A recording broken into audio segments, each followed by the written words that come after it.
Welcome to The Explainer. Today we're digging into something you hear every single day but might not really think about, the music in advertisements.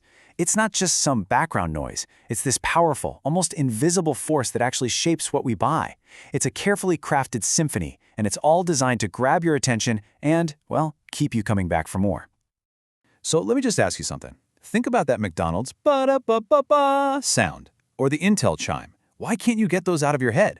I mean, they seem so simple, right? Almost like an afterthought. But trust me, they are anything but accidental. These are some of the most powerful, most memorable tools in the entire world of advertising, and today we're going to break down exactly how they work their magic.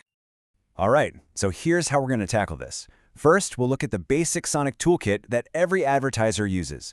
Then we'll jump into the modern playbook, how things are really done today. And finally, we'll get into the really juicy stuff, the ethics of it all, and what the future of sound and advertising even looks like. Okay, let's get right into it. To really understand how music works its magic in ads, we've got to start with the fundamentals, the foundational psychological techniques that brands use to build their own unique sound. So, the core concept here, the big idea, is something called sonic branding. And honestly, the easiest way to think about it is like a logo for your ears. It's the whole strategy of using sound, and I mean any sound, to make you instantly connect it to a specific company. The goal is to build this unforgettable audio identity that just clicks with people. And this is where it gets really interesting, because you've got your jingles, and then you've got your sonic logos. They are not the same thing. A jingle is tactical, right? It's basically a little musical slogan, usually with lyrics, that tells you about the product, like that old Meow Mix one. But a sonic logo, that's strategic. Think of the Netflix Ta-Dum. It's short, it's abstract, it has no words. But you can use it everywhere, and it becomes the literal sound of the brand itself. It's way, way more versatile. Okay, so it's not just about making a brand recognizable. Sound is also a master of setting a mood. The right piece of music can totally change the entire vibe of an ad. It shapes the story, it influences how you feel, and a lot of the time, you don't even notice it's happening. And believe me, there is a formula for this. Step 1, they pick an emotion. Are they going for joy, nostalgia, excitement? Step 2, they pick a musical genre that's a good match. And then step 3, they get super granular, tweaking the tempo, the style, the melody, all to create that perfect emotional backdrop. It's pretty much a science. So what's the big takeaway here? This is not just background noise. It is all about emotional resonance.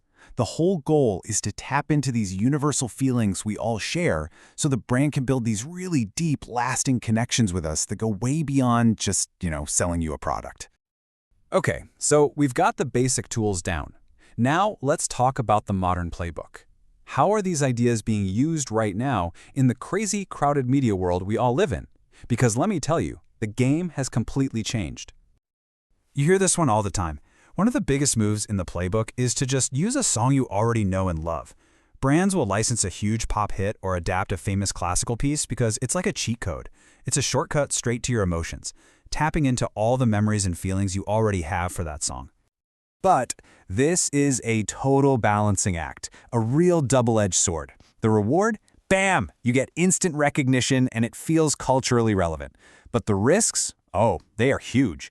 If the song doesn't fit the brand, it just feels cringy and inauthentic. And even worse, you risk ruining a song that people love, which can actually make them turn against your brand. Not exactly the desired outcome, right? So to get around that risk, a lot of brands are playing it smarter. Instead of just borrowing a song, they're collaborating directly with artists to make something totally original just for the campaign. That way, the music feels authentic, it's tailor-made for the brand, and they're adding to the culture instead of just, renting a piece of it. And this whole need for authenticity is more important than ever because of how we all consume media now. I mean, this table lays it out perfectly. Back in the broadcast era, we were a passive audience. The challenge for an advertiser was just getting noticed. But today, in the streaming era, you're an active user. You skip ads, you curate playlists. The challenge now is totally different. The opportunity is to somehow slide into your world, to integrate seamlessly into the stuff you've already chosen to listen to. And this strategy isn't just happening on your phone or your computer. It's moving out into the real world. Brands know they need to connect with people in a more meaningful way, so they're going where the culture is actually happening. Think music festivals and live events. And they're building these huge immersive experiences that are a million miles away from a simple 30-second ad. Yeah, we are not just talking about a banner with a logo on it. No way! They're sponsoring entire stages, creating these incredible interactive zones, basically becoming part of the festival itself. The whole point is to build brand loyalty by making themselves a cool, memorable part of your experience. They want you to associate their brand with that amazing, vibrant, fun atmosphere. Okay, so all of this leads us to some bigger, maybe trickier questions. The line between art and commerce is getting blurrier and blurrier. So we really have to talk about the ethics of it all. And of course, we need to look at what's next. What does the future hold for this very powerful partnership? And when music and marketing get this close, you start hitting some pretty serious ethical landmines. We're talking about things like cultural appropriation or just plain old artist exploitation. But there's a deeper question here, right? At what point does using music to make us feel something cross a line? When does it stop being creating a connection and start being straight-up manipulation?